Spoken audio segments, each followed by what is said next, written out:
Number 2. Good.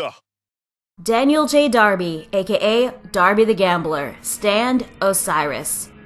Well, it was a matter of time that I get to him. I mean, how could I not include him on this list? Darby the player wasn't the only soul stealer within Dio's ranks. Before him, there was the older and much more popular brother, Darby the Gambler. Like Gundel, he also appeared in the 1993 OVAs, making him another well-known villain in Stardust Crusaders. In fact, he's actually one of my favorite villains, and his arc has one of my favorite moments in Part 3. But favoritism aside, there are reasons why he's ranked number 2. As his title states, Darby is a gambler who loves to gamble and lives for the thrill of it.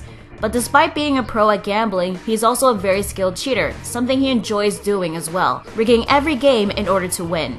From using his pet cat to pick the piece of meat that he chose, to using chocolate as a way to add an extra coin in a glass of liquor, to even owning an entire cafe and everyone within a stone's throw of it, so that anyone picked as the dealer for poker will give Darby a winning hand. Yeah, this gambler goes to great lengths to win any bet or game.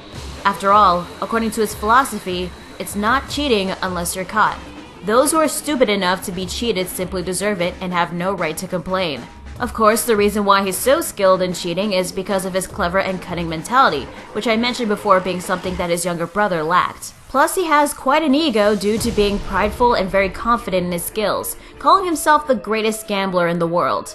However, if his pride is on the line, he'll take it personally. Even though he was sent by Dio to defeat the main group, Darby would later battle them not for his master, but for his pride as a gambler when facing against Jotaro during their poker game. He also has a very good memory, remembering specific details of certain days of when he gambled and won. Plus, he's nimble and precise to the point that he can figure out which page of a book he is on just by touching it. With that skill, Darby can memorize the order of the cards in a deck by touching them. This and his expert dealing skills, like second dealing for example, allows him to deal the cards that he wants, getting a winning hand in any round that he's dealing.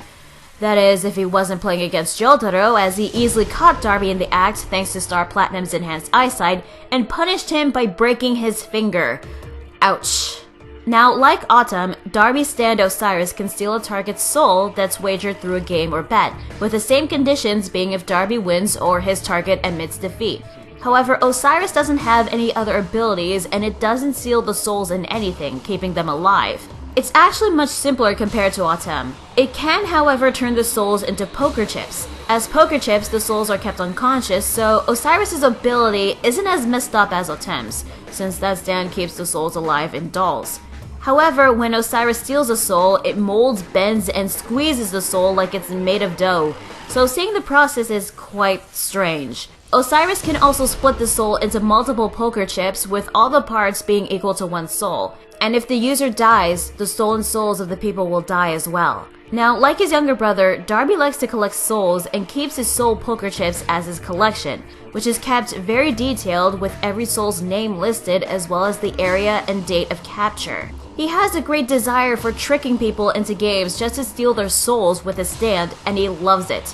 Hell, he even provokes his target's friends and family to try winning back the soul, just so that he can win even more souls and more winnings that were wagered. Now, when it comes to confronting the main group, Darby was capable of stealing a main character's soul like his younger brother, but he was able to steal not one, but 2 souls. First, he won a bet thanks to his cat against Polnareff, stealing his soul, which was quite easy since Polnareff thought the whole thing was nonsense, yet he went along with it anyway.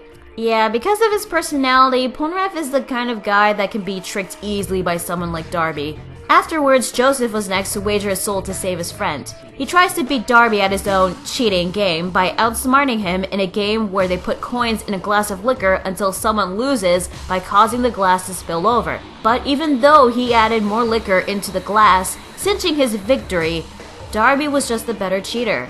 He was able to cause Joseph to panic, making him lose by admitting defeat in his mind. Now, JoJo fans, including myself, have always known that Joseph Joestar was smart, cunning, and an energetic trickster back in Part 2 Battle Tendency. In Stardust Crusaders, even though he's much older, Joseph is still capable of outsmarting his enemies. So for Darby to outsmart and win against someone like Joseph is quite a feat and very impressive. And like his younger brother, he is also another villain that gains a kill count.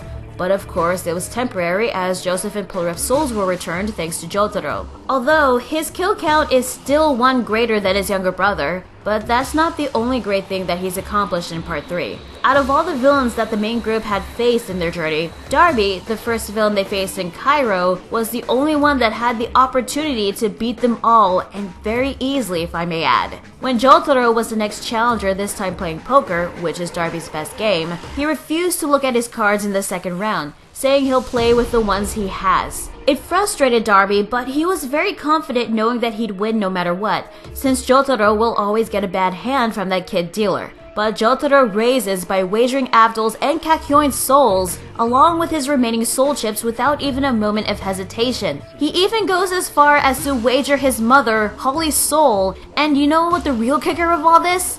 Jotaro's hand was utter crap. He had nothing. Everything would have gone according to plan for Darby, despite the crazy raises in the game, if he just said one word: call. If he said that word and called Jotaro's bet, he would have won. He would have obtained the souls of all the main characters, including what's left of the Joestar family. He'd be greatly rewarded by Dio, and Part 3 would have been over. Victory was so close for Darby, and yet he couldn't say it. He couldn't say the word call, and here's why.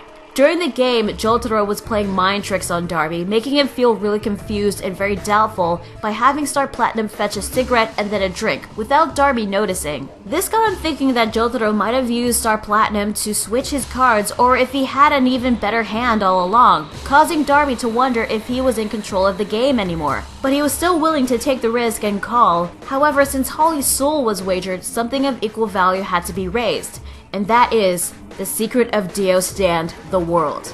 Now this was something Darby knows, and he panicked like crazy. If he were to take that risk and lose, Dio would have him killed for betraying him and revealing his stand. So because of his fear of what Dio would do to him, combined with his own growing confusion and doubt, Darby couldn't bring himself to call Jotaro's bet, no matter how hard he tried. He falls apart completely, becoming a hysteric mess with his hair turning white, and passes out. Admitting defeat in his heart, he frees Polnareff, Joseph, and the hundreds of other souls that Darby had collected over the years. Yeah, Jotaro really messed Darby up mentally. So bad that it resulted in him to go insane. Well, shit.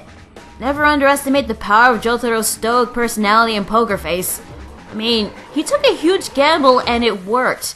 Extremely reckless and risky, but it worked nonetheless. So with Darby, he's one of the few villains that loses not from a physical fight, but in a mental battle. He's also the first and possibly the only one who was driven insane at the end of a battle. He could have taken that risk and called the bet and won, it's just that his fear of Dio was greater than his desire to win. Plus, with his current mental condition, there was no way of getting that info on Dio's location and stand from him, so it was back to square one. Well, his defeat may have been a surprising and even alarming change in the series. Nevertheless, this villain is still one of the more popular and mental challenging ones in Stardust Crusaders. On the outside, he's a gambler who's a sucker for cheap thrills. But on the inside, he's a slick cheater who'll do anything to win. So be very careful when you make a wager with Darby the Gambler, because with his stand Osiris, this soul stealer is truly the gambler of the underworld.